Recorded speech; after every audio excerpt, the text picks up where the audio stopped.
ربي يهديكم، والله يا ربي يهديكم. واش تحس؟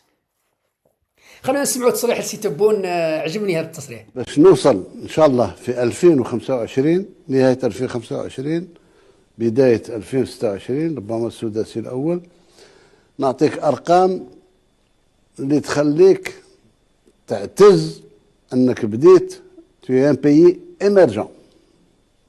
Tu n'es plus un pays en voie de développement. Fin 2025, début premier trimestre, semestre 2026, le PIB نتاعنا إن شاء الله va dépasser les 400 مليار. أنا قلت في آخر 27 إن شاء الله نكونوا فتنا 400 مليار دولار.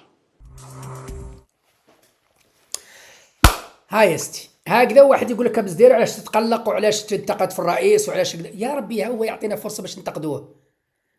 انا قاعد في راحه ربي متهني حتى يجيني كما يقول لك الناس طبق على ذهب، يجينا هديه على طبق من ذهب. قال هاك انتقد الرئيس تبون لانه هو راه يقرعش في الهضره.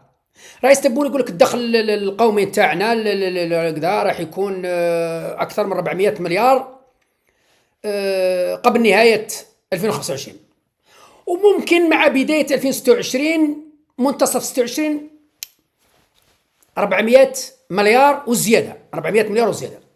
ايه اولا يا سي تبون فهم روحك، نهايه 25 او منتصف 26 فهم روحك، لانه هذه حسابات دقيقه اولا. ومن بعد كان في خطاب اخر يقول لك انا قلت راني قلت نهايه 27 بصح. لا تبون ما قلتش 27، ترى قلت 25. الخطاب راه قلت 25 نهايه 25 او بدايه 26. ما تجينيش في الخطاب الاخير تاع حناشي تقول انا قلت 27. لا، اذا انت ناسي احنا ما نساوش. الى المحيط الفاشل اللي عندك نساو او حابين ننساو، لا، ارشيف موجود.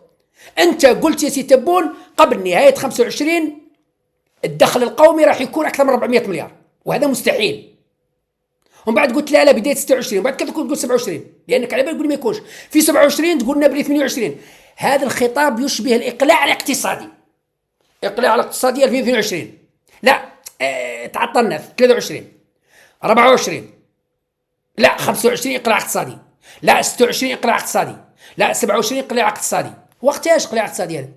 متى سيكون هذا الاقلاع الاقتصادي يا سي تبون؟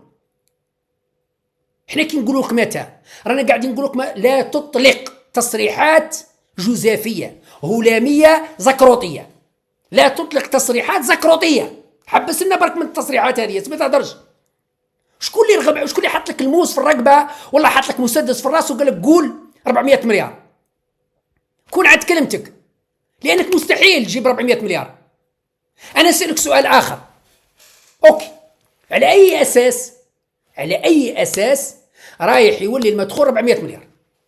على اي اساس؟ غرجبيلات اللي كذا رايحين نولوا ندخلوا به 100 مليار ولا شنو؟ فهمني. وشني الحاجه اللي زادت عندنا انتاج او ثروه زادت عندنا باش نقولوا 400 منين؟ اللهم الا اذا كنت تفكر يا تبون في الجبايه، تفرغ جيوب الجزائريين بالضرائب وبكذا وبكذا وبالتامبر وكذا وكذا كذا، هذيك ممكن.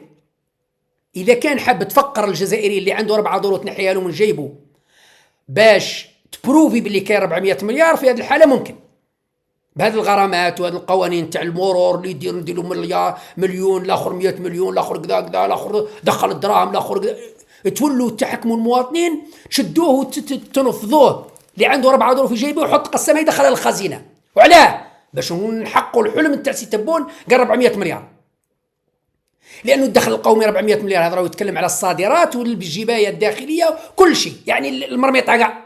مستحيل الا اذا كان تشدوا المواطن في الطريق تنحيولوش في جيبه، في هذه الحاله ممكن. اما بالطرق القانونيه والمنطقيه والموضوعيه مستحيل. اذا عندك طريقه يا سي تبون وريها لنا، اعطينا. قال ها هو 1 زائد 1 يساوي 2. هاي الطرق التي نستطيع من خلالها رفع الدخل القومي ليصبح 400 مليار. يا ربي احنا البارح انا في 200 مليار، 2025 دخل القومي 200 مليار وشحال. راح تزيدها 100% تولي 400. منين؟ على أي أساس؟ على أي أساس؟ وكاين يهضروا يقول لك هؤلاء عملاء وخونة ضد سياسة الرئيس. يا ربي مش ضد سياسة الرئيس، أنا ضد التحمير، ضد التحمير. الواحد اللي يحوس يرجعني حمار نقولوا لا حبس.